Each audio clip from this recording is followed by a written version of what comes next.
Welcome and thanks everyone for attending the session. First we have Brian Pasch over here on my far left. In the center we have JD or Jim Rucker, and here is Paul Rushing.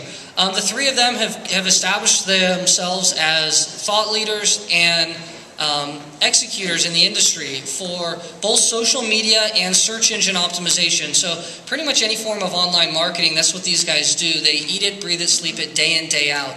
And so my job is just to kind of lob enough grenades into the discussion to get it going and step aside and let them kind of take over the conversation. Now, it isn't meant to be for me just to continually quiz them, so please feel free. I'll be watching the audience. If you have a question, raise your hand, and we'll go ahead and you can ask your question and get their feedback and opinions on it. First, thank you all for being willing to be up here and participate. Let's start with the basics. You know, we've heard a lot today, and there's a lot of discussion in the forums and driving sales, etc., about SEO.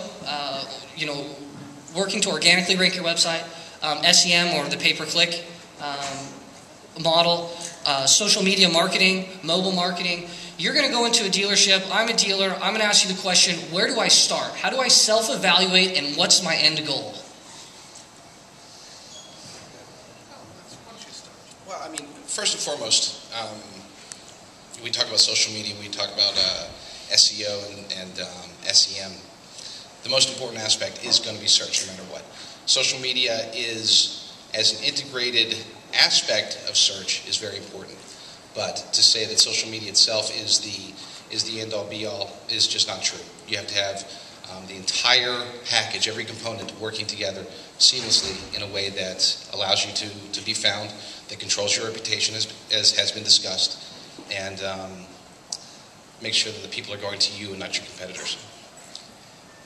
And I think that most car dealers, when they're first engaging a consultant, say to us, well, you know, I have a good website, isn't that all I need? You know, why do I need Pasch Consulting? Why do I need an automotive SEO consultant? In my belief system, the dealer website is about 20% of the formula for search domination.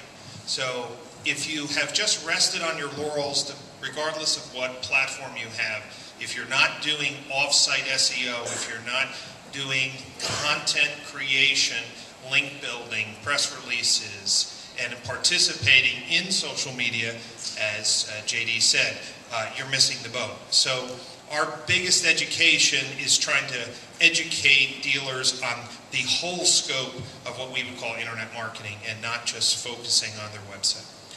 One of the things I like to point out to dealers is their name is what they own. That's the only asset that they own to start with. And too often we see other sites will optimize for the dealer's name on the first page. And so with the incorporation of either social media, directory listings, merchant circle, different sites like that, they can effectively push the third-party lead sites off, Cars.com, AutoTrader, because that's how they drive traffic to their websites. They spoke about that earlier on the third-party lead gen sites. It's okay if you're buying leads from these third-party gen sites, but at the same time, let's get the traffic on your competitor's name and make sure you own the traffic on your name. That's the first thing we always concentrate on with the dealers that we work with, is that we don't want to dominate just position 1 in Google for their name. We want 1 through 10 to make it more difficult for that rip-off report to come through. We don't want Cars.com optimized for our dealers' names. It's okay if they're optimized for the competitors' dealers' names, and we may even help a little bit there occasionally. Yeah, I think that one of the most surprising things is that when we're talking with a new client, they've never believed that they could own Google page 1 for their own name. So if you go online or you go back to your room and you type in your dealership name, if there's 2 or 3 lead collectors on page 1, there's a lot of brand leak and direct first-party leads you're missing. Or worse, you're buying. You know, they're ranked for your name. Their third-party site is ranked number 3, number 5 for your name. They click on it. They end up putting in a lead, and you end up paying for that lead. And they got there through